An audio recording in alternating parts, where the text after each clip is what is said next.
इस वीडियो में मैं आपसे बात करूंगा, जैसा कि आप सभी को मालूम है, आरपीएससी द्वारा सेकंड ग्रेड भर्ती परीक्षा संस्कृत डिपार्टमेंट की परीक्षा का आयोजन इसी मंथ के लास्ट वीक में आयोजित होने जा रहा है। तो इस बीच आज मैं आपसे चर्चा करूंगा, साइकोलॉजी की क्लास 3 की चर्चा करूंगा। अगर अभी तक आपने क्लास 1 और 2 नहीं देखी है तो लिंक नीचे डिस्क्रिप्शन में दिया हुआ, आप जाके देख सकते हो। डेली आपको इसी समय इस यूट्यूब चैनल पर सेकंड ग्रेड भर्ती परीक्षा से रिलेटेड अलग अलग कंटेंट देखने को मिलता है। कभी साइकोलॉजी के क्वेश्चन, तो कभी करंट अफेयर के क्वेश्चन, तो कभी राजस्थान जीके के वे क्वेश्चन जो कि आरपीएससी द्वारा पूछे गए हैं। और अगर आपको इनकी पीडीएफ चाहिए आंसर के साथ, तो उसके लिए आपको क्या करना होगा, हमारे यूट्यूब चैनल की मेंबरशिप ज्वाइन करनी होगी, जिसके लिए सबसे पहले आपको हमारे यूट्यूब चैनल सब्सक्राइब करने के बाद इस चैनल पर क्लिक करना होगा। चैनल पर क्लिक करोगे तो यहाँ आपको एक ऑप्शन दिखाई देगा ज्वाइन का, तो आपको यहाँ पर ज्वाइन पर क्लिक कर देना है। जैसे ही आप ज्वाइन पर क्लिक करोगे तो उसके बाद आप देख सकते हैं 29 रुपये पर मंथ, यानी कि आपको 29 रुपये पेमेंट करना होगा। ज्वाइन पर क्लिक करते ही आपके सामने पेमेंट का ऑप्शन आ जाएगा, वहाँ से आपको पेमेंट कर देना है।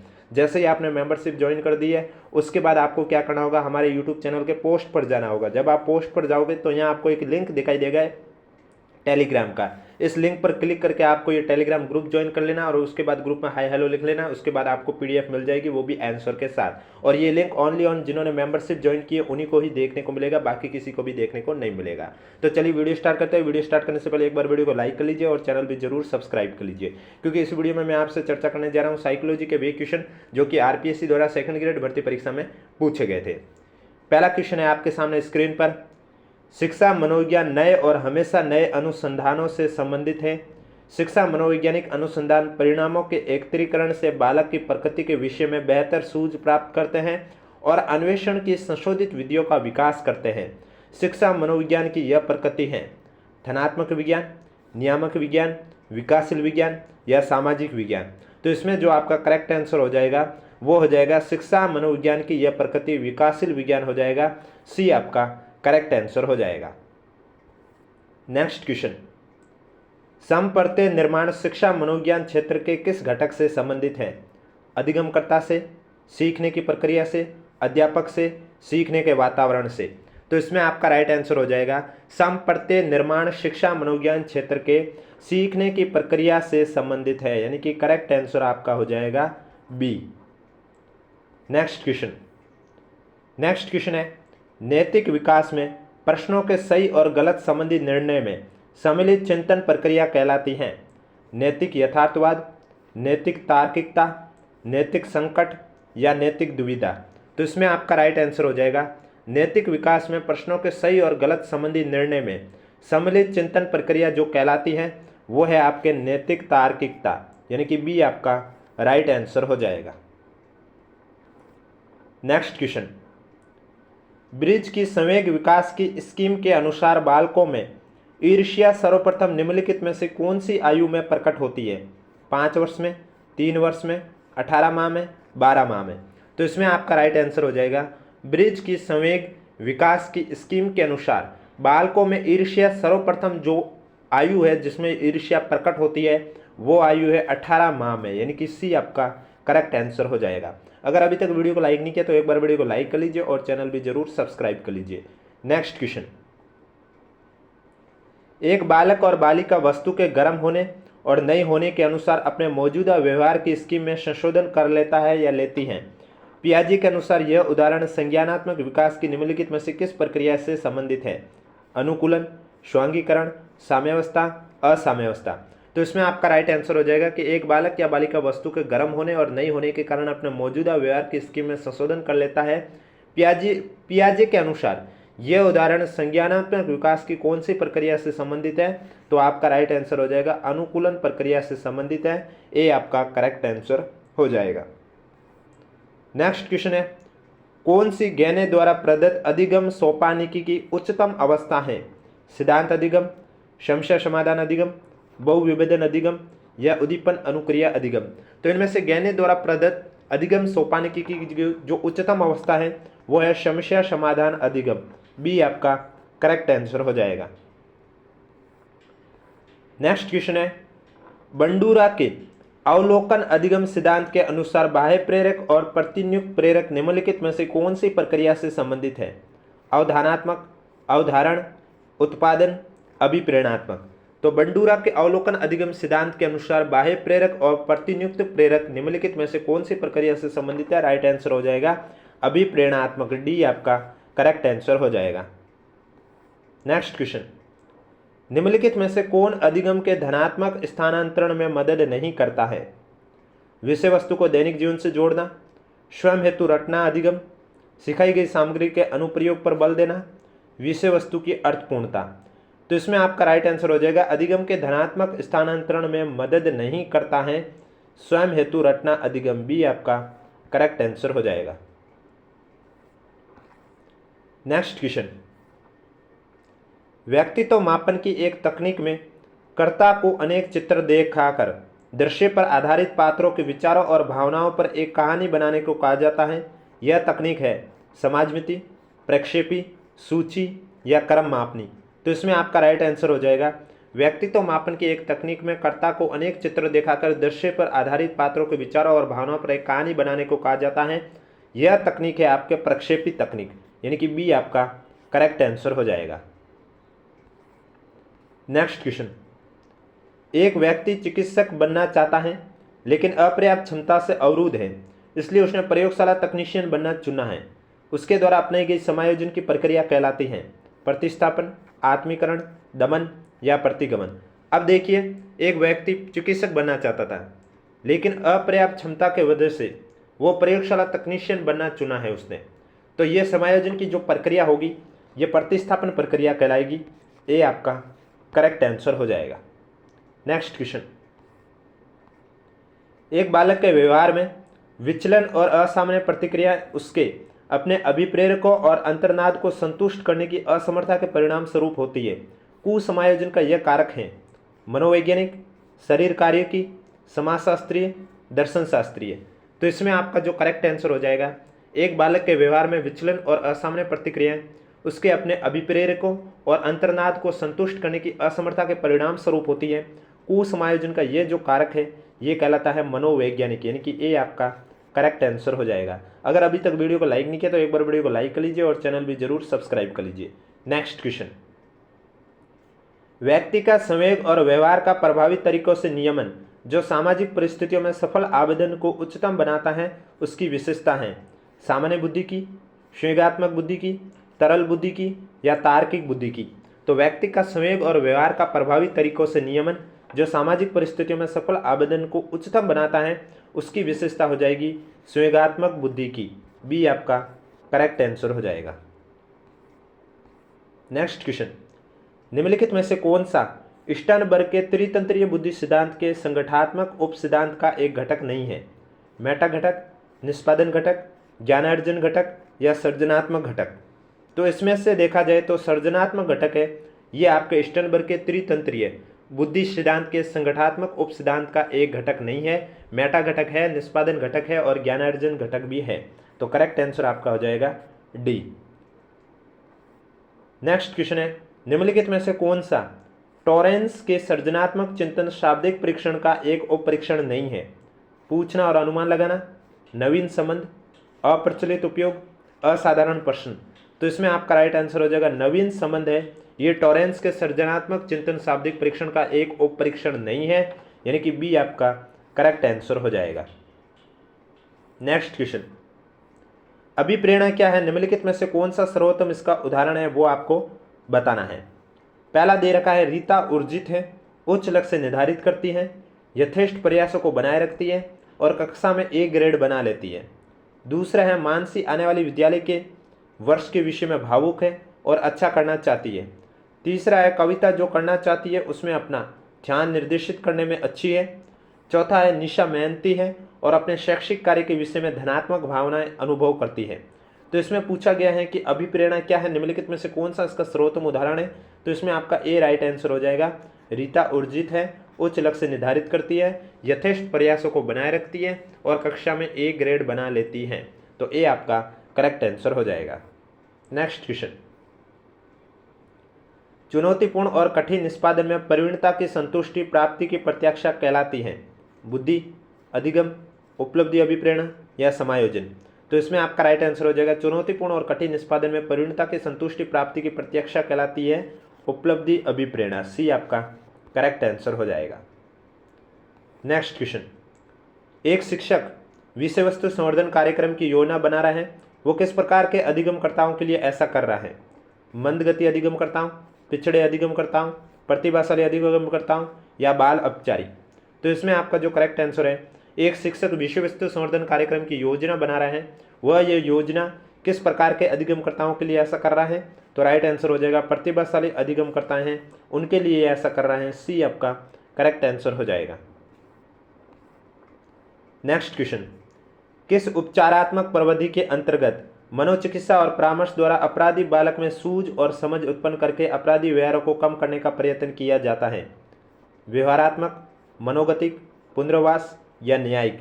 तो मनोगतिक के अंतर्गत मनोचिकित्सा और परामर्श द्वारा अपराधी बालकों में सूझ और समझ उत्पन्न करके अपराधी व्यवहारों को कम करने का प्रयत्न किया जाता है, बी आपका करेक्ट आंसर हो जाएगा। नेक्स्ट क्वेश्चन, आत्म यानी शव के स्वतंत्र दृष्टिकोण की सर्वोत्तम परिभाषा का चयन कीजिए। पहला है कि शव को स्वयं के आंतरिक विचारों, भावनाओं और क्रियाओं के रूप में परिभाषित करना, शव को अपने संबंधों को दूसरे व्यक्तियों के साथ के रूप में परिभाषित करना, वह जो नृत्य और समूह खेलों जैसी गतिविधियों का आनंद लेता है, वह जो कविता को पढ़ने और लिखने जैसी गतिविधियों का आनंद लेता है। तो क्वेश्चन पूछा है स्वयं यानी कि आत्म के स्वतंत्र दृष्टिकोण की सर्वोत्तम परिभाषा का चयन करना है, तो सर्वोत्तम परिभाषा ए सही है, यानी कि शव को स्वयं के आंतरिक विचारों, अपने अंदर के विचारों, अंदर की भावनाओं और क्रियाओं के रूप में परिभाषित करना ही कहलाता है, तो ए आपका करेक्ट आंसर हो जाएगा। नेक्स्ट क्वेश्चन, निम्नलिखित में से कौन सी अभिवर्तियों की विशेषता नहीं है?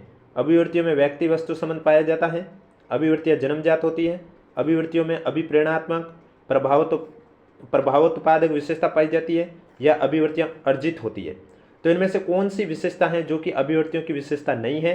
तो इसमें जो आपका करेक्ट आंसर हो जाएगा, अभिवर्तियाँ जन्मजात होती है, ये अभिवर्ती की विशेषता नहीं है, बी आपका राइट आंसर हो जाएगा। और अगर अभी तक वीडियो को लाइक नहीं किया तो एक बार वीडियो को लाइक कर लीजिए, चैनल भी सब्सक्राइब कर लीजिए, और इसकी पीडीएफ आंसर के साथ अगर आपको चाहिए तो अगर अभी तक आपने हमारी मेंबरशिप ज्वाइन नहीं की तो आप जाकर ज्वाइन कर सकते हो। मेंबरशिप को कैसे ज्वाइन करनी होती है वीडियो की स्टार्टिंग में मैं ऑलरेडी बता चुका हूँ, आप जाके देख सकते हो।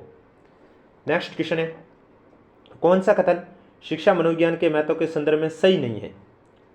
यह शिक्षकों में शैक्षिक समस्याओं को दूर करने के प्रति उच्च मनोवृत्ति उत्पन्न करता है, यह अध्यापकों की विद्यार्थियों के व्यवहारों में समुचित परिवर्तन लाने में मदद करता है, यह विद्यार्थियों की कमजोरियां और असफलताओं को नज़रअंदाज करने के लिए प्रेरित करता है, यह शिक्षकों को स्वयं को समझने में मदद करता है।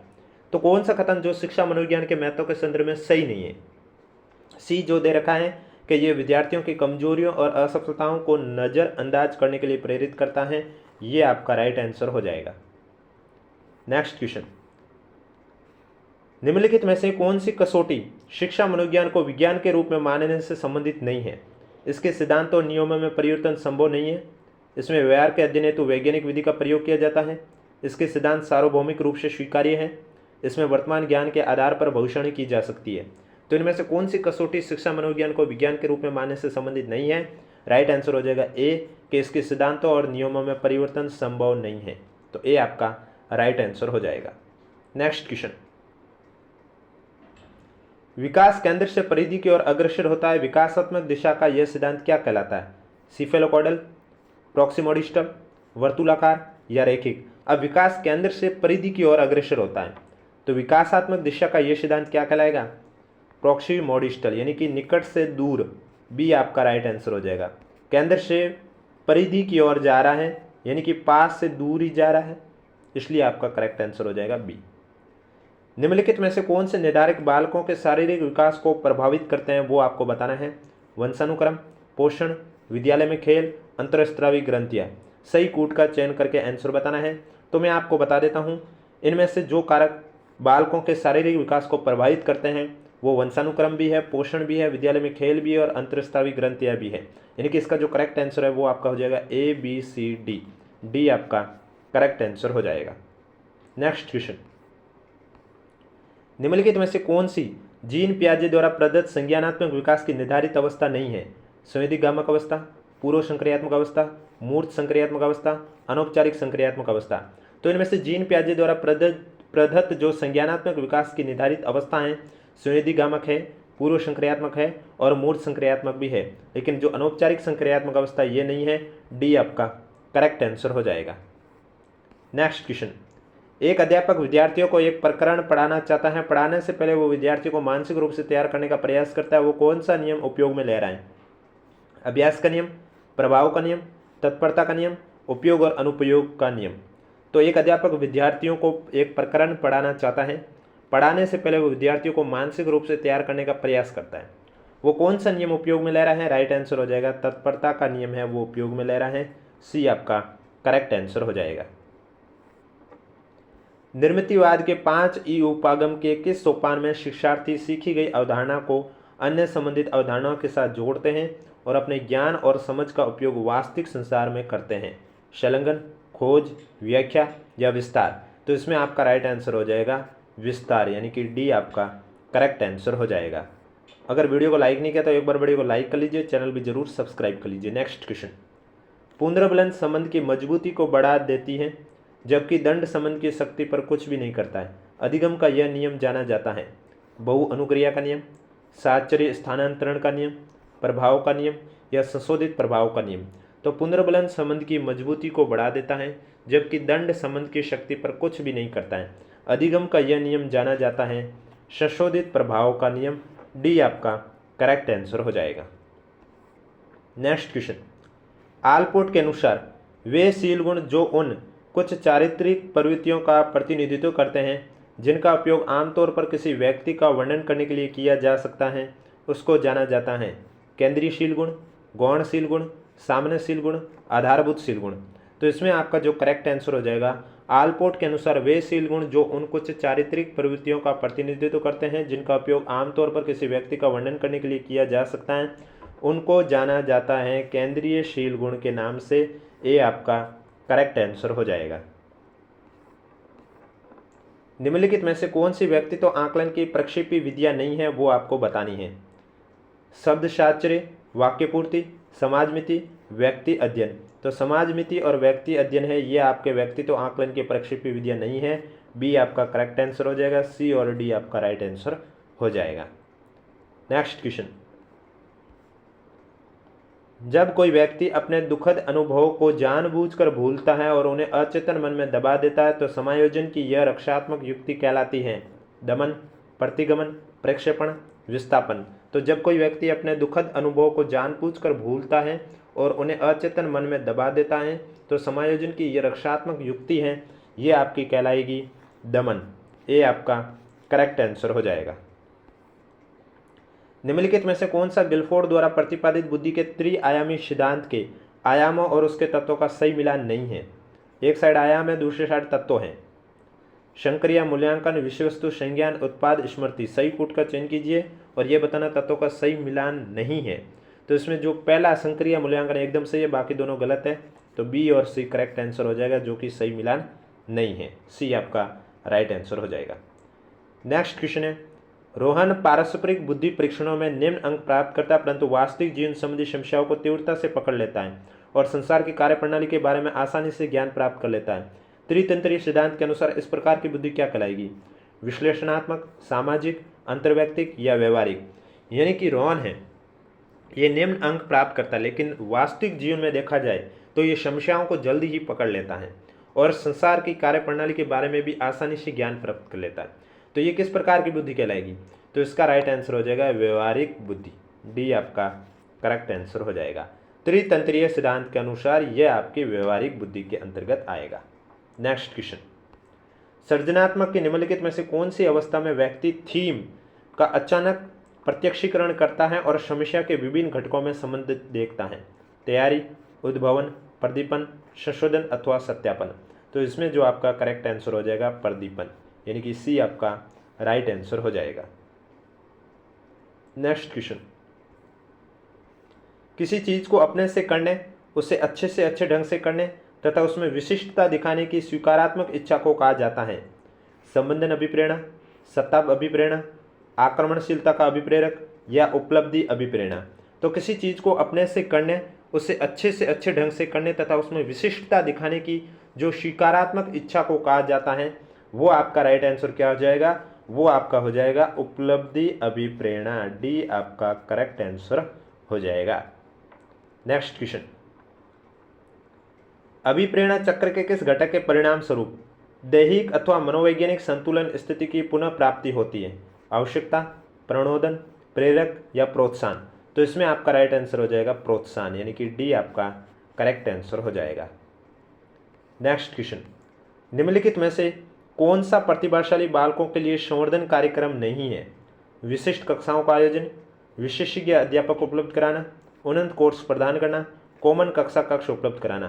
तो इनमें से प्रतिभाशाली बालकों के लिए संवर्धन कार्यक्रम नहीं है, वो हो जाएगा कॉमन कक्षा कक्ष उपलब्ध कराना।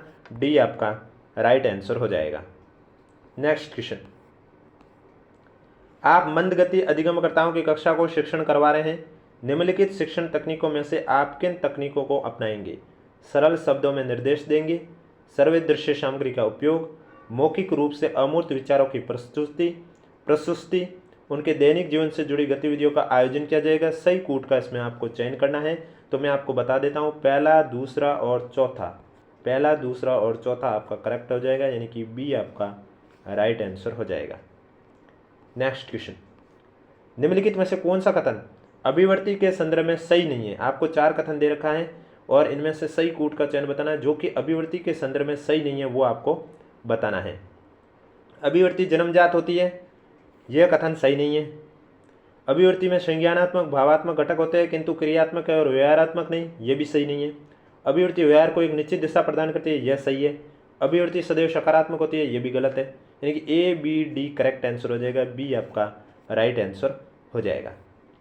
आज का लास्ट क्वेश्चन है, किसी विद्यार्थी को खाली समय में हमेशा चित्रकारी करते देखकर यदि एक शिक्षक उस विद्यार्थी की चित्रकारी में रुचि का अनुमान लगाता है तो यह सुपर द्वारा वर्गीकृत किस प्रकार की अभिरुचि होगी? व्यक्त, प्रकट, आविष्कारिक या मापित। तो किसी विद्यार्थी को खाली समय में हमेशा चित्रकारी करते देखकर यदि एक शिक्षक उस विद्यार्थी की चित्रकारी में रुचि का अनुमान लगाता है तो यह सुपर द्वारा वर्गीकृत किस प्रकार की अभिरुचि होगी? प्रकट अभिरुचि होगी। बी आपका राइट आंसर हो जाएगा। तो ये थे आज के साइकोलॉजी के क्वेश्चन जो कि आरपीएससी द्वारा सेकंड ग्रेड भर्ती परीक्षा में पूछे गए। अब आपको अगर इसकी पीडीएफ आंसर के साथ चाहिए तो आपको हमारी मेंबरशिप ज्वाइन करनी होगी, जिसके लिए सबसे पहले आपको हमारा यूट्यूब चैनल सब्सक्राइब करना है, उसके बाद इस पर क्लिक कर देना है। जैसे ही आप क्लिक करोगे यहाँ आपको एक ऑप्शन देखने को मिलेगा ज्वाइन का, आपको यहाँ पर ज्वाइन पर क्लिक कर देना है। जब आप ज्वाइन पर क्लिक करोगे तो यहाँ आपसे पूछा जाएगा ज्वाइन का, ब्लू कलर में जो ज्वाइन लिखा हुआ इस पर क्लिक कर देना है और आपके सामने पेमेंट का ऑप्शन आएगा 29 रुपये पर मंथ। यानी कि एग्जाम तक जितने भी कंटेंट होंगे उन सब की पीडीएफ आंसर के साथ आपको हमारे एक लिंक मैं आगे बताने जा रहा हूँ, वहाँ पर आपको प्रोवाइड करवाया जाएगा। जैसे यानी आपने 29 रुपये की मेंबरशिप ज्वाइन की है उसके बाद आप हमारे यूट्यूब चैनल के पोस्ट पर जाओगे। जब आप पोस्ट पर जाओगे तो यहाँ आपको एक हमारे टेलीग्राम का लिंक दिखाई देगा। ये लिंक ओनली और जिन्होंने मेंबरशिप ज्वाइन की है उन्हीं को ही शो होगा। तब आपको इस लिंक पर क्लिक कर देना और टेलीग्राम ग्रुप होगा उसे ज्वाइन कर लेना। ज्वाइन करने के बाद ग्रुप में हाय हेलो लिखना। उसके बाद आपको जितनी भी पीडीएफ है अभी तक मैंने आपको करवाई है सेकंड ग्रेड भर्ती परीक्षा के लिए, वो सभी पीडीएफ आपको आंसर के साथ देखने को मिलेगी। इसके अलावा अगर अभी तक वीडियो को लाइक नहीं किया तो एक बार वीडियो को लाइक भी कर लीजिए, चैनल भी जरूर सब्सक्राइब कर लीजिए, क्योंकि एग्जाम तक मैं डेली आपको सेकंड ग्रेड भर्ती परीक्षा से रिलेटेड चाहे कभी साइकोलॉजी के क्वेश्चन, कभी करंट अफेयर के क्वेश्चन, तो कभी राजस्थान जीके के क्वेश्चन भी करवाऊंगा, वो भी इसी समय।